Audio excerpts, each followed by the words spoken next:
Hello guys, I Shreya Katyal welcome you all to today's talk. हम हैं मारवा Studios में, जहाँ पे 3rd ग्लोबल लिटरेरी फेस्ट चल रहा है और यहाँ पे बहुत से इंटेलेक्चुअल लोग हैं, बहुत से इंटेलेक्चुअल राइटर्स हैं, पोएट्स हैं हमारे साथ। और हमारे साथ आज हैं शीरा झुनझुनवाला जी, जो एक बहुत ही जानी मानी एंड बहुत ही एक्सपीरियंस्ड राइटर हैं।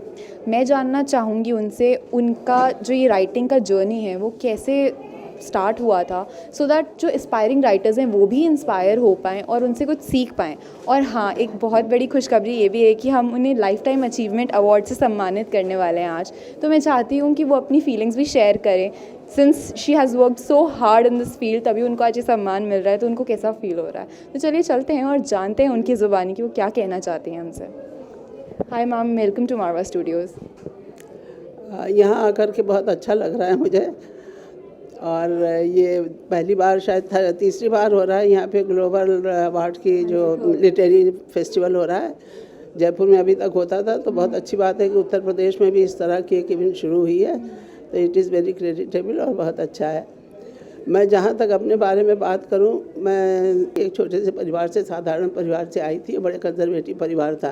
कंजर्वेटिव इतना था कि आप सोच भी नहीं सकती हैं कि उस ज़माने में लकड़ियाँ जब पानी से धोके तो चूल्हे में जलाई जाती थी।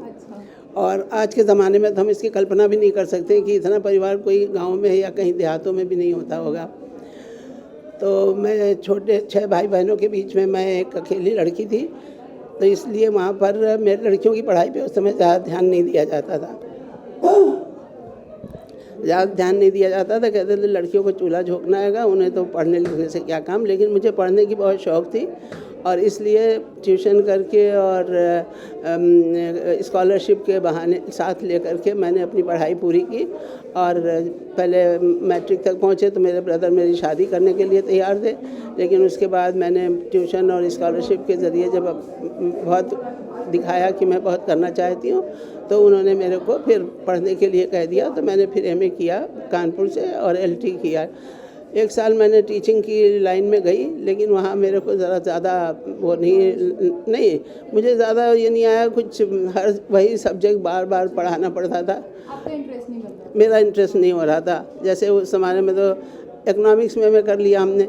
अब उस समय तो ये कहा जाता था कि भाई लड़कियों के लिए इकोनॉमिक्स बहुत अच्छा सब्जेक्ट है, तो उस वक्त कोई चॉइस पूछी नहीं जाती थी। तो लेकिन फिर हिंदी के प्रति मेरा बहुत रुचि थी, बहुत लगन थी, तो मैंने प्रयाग महिला विद्यापीठ से विदुषी ऑनर्स किया और हिंदी साहित्य सम्मेलन का साहित्य रत्न किया। इस प्रकार हिंदी के प्रति रुचि जागृत हुई। उसके बाद मैं बॉम्बे पहुंच गई। मेरा विवाह हो गया तो मेरा पति का ट्रांसफ़र बॉम्बे हुआ। बॉम्बे पहुंच के मेरे जीवन का दूसरा अध्याय शुरू हुआ और वहाँ मैं डॉक्टर धर्मवीर भारती, जो धर्मयुग के एडिटर थे, उनसे मिली। उन दिनों उनके यहाँ वहाँ के महिला जगत के एक संपादक की जगह खाली थी, तो उन्होंने मुझसे कहा कि आप उसमें संभाल लीजिए। उन 3 पेजेस होते थे उसमें, लेकिन वो अपने आप में एक छोटी मैगज़ीन जैसी थी, सब कुछ उसमें समावेश होता था। तो मैंने पहले तो बहुत नानुकुर की, क्योंकि मुझे तो ABCD भी नहीं आती थी, पत्रकारिता की कोई डिग्री भी, डिप्लोमा भी नहीं था मेरे पास। लेकिन उन्होंने कहा कि नहीं, आप कर सकेंगी तो आप आइए और हफ्ते में 3 दिन आइए। जब मैं ऑफिस जाने लगी, मुझे इतना अच्छा लगा वहाँ पर कि मैं 3 दिन की जगह में पूरे हफ्ते जाने लगी और बड़ी लगन से और मैंने काम करना शुरू किया। तो वहाँ से मेरी पत्रकारिता की जर्नी शुरू हुई। उसके बाद फिर मैं दिल्ली आ गई। यहाँ पर हिंदुस्तान टाइम्स ज्वाइन किया, वहाँ पर कादम्बरी में एज जॉइंट एडिटर ज्वाइन किया। उसके बाद में फिर असिस्टेंट एडिटर ज्वाइन किया था, फिर वहीं पे मैं जॉइंट एडिटर हो गई। उसके बाद फिर मैंने मेरा दैनिक हिंदुस्तान में जॉइंट संयुक्त संपादक हो गई और उसके बाद फिर साप्ताहिक हिंदुस्तान की संपादक हो गई। तो इस तरह से मेरी जो पत्रकारिता का सफ़र है वो सीढ़ी दर सीढ़ी चढ़ा। ऐसा नहीं कि एकदम से हम संपादक बन गए या एकदम से हम सबसे ऊंचे पद पे पहुंच गए। तो नीचे से चढ़ते चढ़ते, सीढ़ियाँ चढ़ते चढ़ते तो पूरा मंझ गए पत्रकारिता में। और एक नज़रिया भी बदल जाता है धीरे धीरे जब आप उस क्षेत्र में आते हैं। मेरा शौक़ रहा रिसर्च पत्रकारिता का, खोज परख। मतलब जहाँ पर कि कुछ कोई भी एक अगर लेख मैं लिखूँ तो उसके बारे में पूरी जानकारी लेने का, बैकग्राउंड क्या है उसका, उसका कथा वस्तु क्या है, उसके क्या क्या डिफरेंट एंगल हो सकते हैं। तो मतलब आप क्वालिटी में बिलीव करती हैं, ऐसा नहीं है कि कुछ भी लिखते जाओ, क्वांटिटी होनी चाहिए, क्वालिटी। कुछ नहीं लिखने से मतलब नहीं है, क्योंकि जब तक अब मेरे को, क्योंकि मैंने आपसे कहा कि मेरी खोज पर पत्रकारिता रही, तो मैं कोई भी आर्टिकल लिखना है या किसी क्षेत्र का लिखना है, जैसे मैंने एक ड्रग बच्चों में बहुत ज़्यादा उस दिनों चल रहा था, अभी भी चल रहा है, लेकिन स्कूलों के सामने वहाँ बेचते थे, वहाँ टॉफ़ी के साथ में उनको ड्रग्स दे देते थे। तो वहाँ पर कितने दिन हम खुद गए और जा कर के देखा कैसे बेचते हैं, किस तरह से माहौल वहाँ का रहता है, कैसे बच्चों को लालच देते हैं। तो मैंने हर एक जो भी सब्जेक्ट है उसके तह तक जाना, क्यों होता है, कैसे होता है, किस लिए होता है और उसका परिणाम क्या होता है। तो इस तरह से जब पूरा आप उसका छानबीन करके और लिखते हैं तो उसकी वो ज़्यादा ऑथेंटिक और ज़्यादा मौलिक होता है। तो मैं उसी तरह की पत्रकारिता में ज़्यादा बिलीव करती थी। तो उसके बाद फिर बहुत सारे इस तरह के आर्टिकल हुए जिनमें कई सब्जेक्ट हुए, अपराध के भी हुए, रिस्क भी रहती थी उसमें। लेकिन फिर जब आपको एक लग जाता है कि भाई करना ही है, तो फिर उसमें आप पीछे नहीं हटते हैं और उसमें जी जान से जुड़ जाते हैं। वही चीज़ एक अच्छा लेखक बनाती है, और जो आप हैं।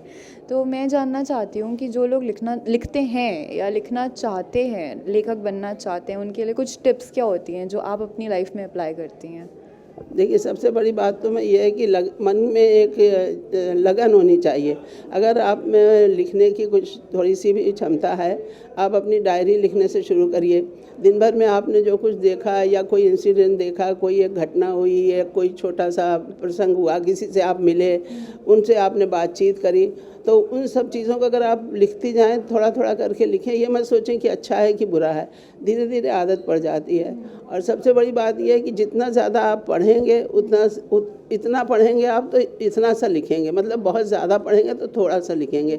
जितना आपकी नॉलेज रहती है, विषयों के बारे में जानकारी होती है, उतना ही आप अच्छा लिख सकते हैं। दूसरी बात मैं कहना चाहूँगी कि लोग बहुत कोशिश करते हैं कि वो बड़े बड़े मैं हिंदी की पत्रकार हूँ, तो हिंदी के बड़े बड़े या अंग्रेज़ी के भी लिखें तो बड़े कठिन शब्दों को ला के सोचते हैं कि भाषा का सौंदर्य यही है। अपने आप में एक फ़्लो होना चाहिए लिखने में, एक रवानगी होनी चाहिए कि जब आप लिख रहे हैं तो उसको जो आम आदमी भी पढ़े तो उसको समझ सके, और उसके जो लिखा है आपने उस तक उसको एक आपस में एक रिश्ता सा बन जाए।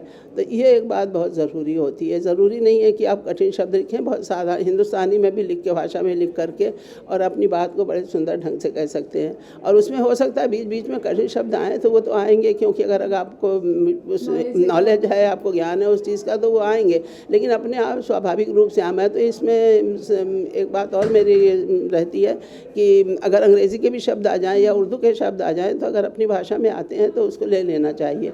तो इस तरह से जब लिखते हैं तो उससे बहुत अच्छा एक बन जाता है आर्ट। मतलब एक्सप्रेशन बहुत इंपॉर्टेंट है, चाहे लैंग्वेज कोई भी हो, बट बात कन्वे होनी चाहिए, वो एक अच्छे राइटर की सही होनी चाहिए और तथ्यपरक होनी चाहिए।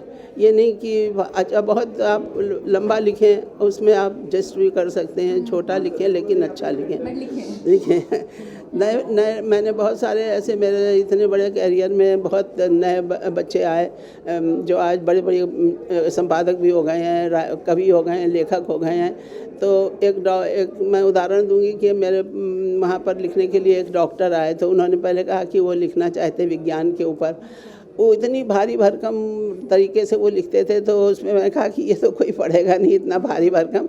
कोई भी चीज़ जब आप पढ़ें तो उसको ऐसा होना चाहिए कि जैसे आपके सामने चलचित्र चल रहा है और आप जो पाठक है वो पढ़ रहा है, तो उसको लग रहा है कि ये सब घटनाएं तो मेरे सामने हो रही हैं और मैं उन घटनाओं का एक हिस्सा हूँ।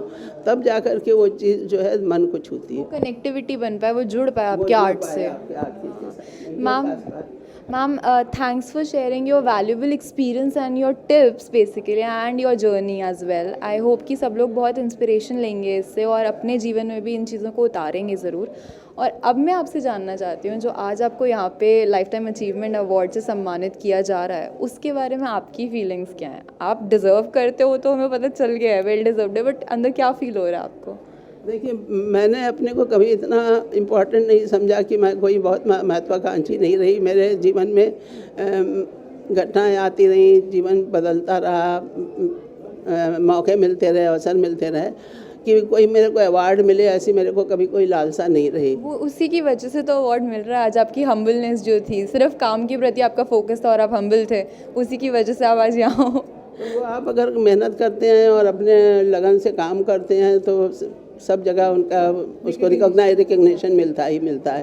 तो ये भगवान की कृपा थी और मेरे को ऐसे सब अवसर मिले कि हो गया। थैंक्स अ लॉट मैम, आज आप हमारे साथ हो। आई एम वेरी हैप्पी, हमें बहुत अच्छा फील हो रहा है और अभी हम आपका अवार्ड फंक्शन अटेंड करने वाले हैं। Thanks for sharing your views. तो दोस्तों, ये हमारे साथ थी शीला झुंझुनवाला जी, जिन्होंने अपना वैल्यूएबल एक्सपीरियंस हमारे साथ शेयर किया। आई एम श्योर आप इनके एक्सपीरियंस से बहुत कुछ सीखे ज़रूर होंगे और उसे यूज़ भी करेंगे। अगर अच्छा राइटर बनना चाहते हैं तो खूब सारे लोगों से बातचीत करिए, उन्हें ऑब्जर्व करिए, फ़िल्टर ज़रूर रखना, क्योंकि लोग कई बार अच्छी बातें बताते हैं, कई बार बुरी बातें बताते हैं। You have to see that what is right and wrong. उसके अकॉर्डिंगली अपने थॉट शेप करिए। पढ़िए बहुत सारी चीज़ें, उनसे वर्ड्स मिलेंगे, थॉट्स मिलेंगे। ज़्यादा बोल पाओगे, ज़्यादा लिख पाओगे और ज़्यादा अच्छा जीवन जी पाओगे। तो आज के लिए बस इतना ही। मैं श्रेया कत्याल लेती हूँ इजाज़त टुडे स्टॉक में, मगर फिर मिलूंगी बहुत जल्द एक नए सेलिब्रिटी गेस्ट के साथ। तब तक के लिए आप देखते रहिए MS TV, हर पल आपके साथ।